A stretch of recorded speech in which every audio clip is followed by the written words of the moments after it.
Helicopter से एक राजनेता आता है। गांधी मैदान में बड़ी भीड़ है, लोग नीचे खड़े हुए हैं और गांधी मैदान के चारों तरफ हेलीकॉप्टर चक्कर लगाता है।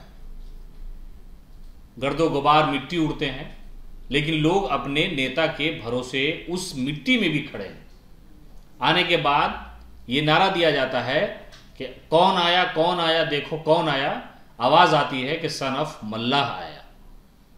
लेकिन कुछ दिन के बाद ही लोगों को पता चला कि यह सन ऑफ मल्लाह नहीं बल्कि ये राजनीतिक कारोबारी है। राजनेता नहीं बल्कि ये राजनीतिक कारोबारी ने राजधानी पटना में हेलीकॉप्टर उतारा और उसके बाद अपना राजनीतिक व्यापार शुरू कर दिया। हेलीकॉप्टर से एक राजनेता आता है। गांधी मैदान में बड़ी भीड़ है, लोग नीचे खड़े हुए हैं और गांधी मैदान के चारों तरफ हेलीकॉप्टर चक्कर लगाता है। गर्दो गुबार मिट्टी उड़ते हैं, लेकिन लोग अपने नेता के भरोसे उस मिट्टी में भी खड़े हैं। आने के बाद ये नारा दिया जाता है कि कौन आया देखो कौन आया। आवाज आती है कि सन ऑफ मल्लाह आया।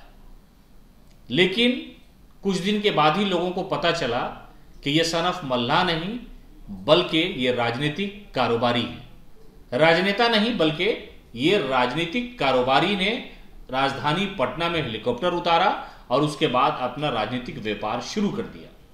हम बात कर रहे हैं मुकेश सहनी की।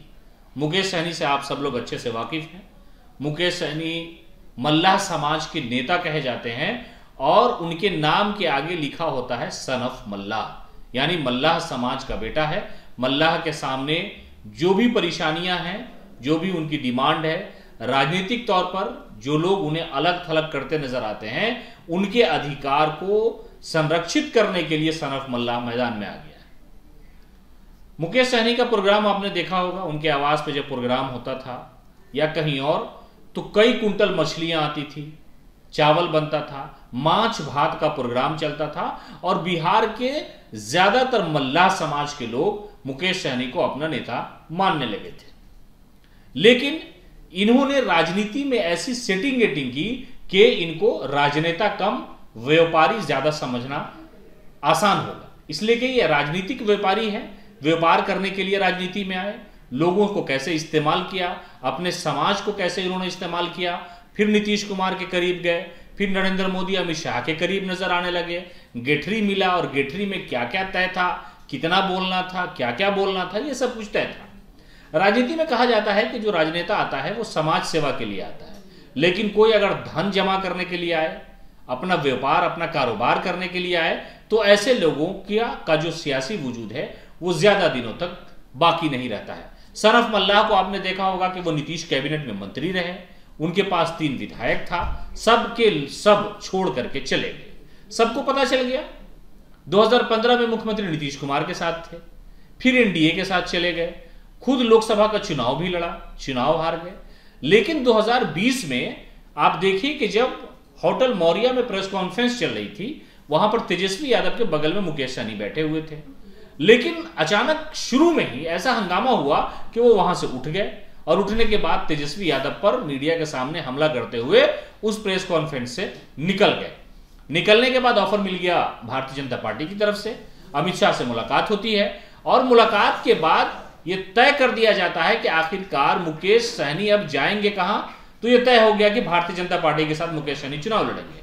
चुनाव लड़ते हैं। 11 सीट में 11 कैंडिडेट में से अधिकतर कैंडिडेट भारतीय जनता पार्टी के होते हैं और कहा जाता है कि उन नेताओं की एंट्री मुकेश सहनी अपनी पार्टी में कराने के लिए एंट्री फीस लिए, बड़ी मोटी रकम लिए, ऐसा कहा जाता है। ऐसी बातें उस वक्त आई भी थी।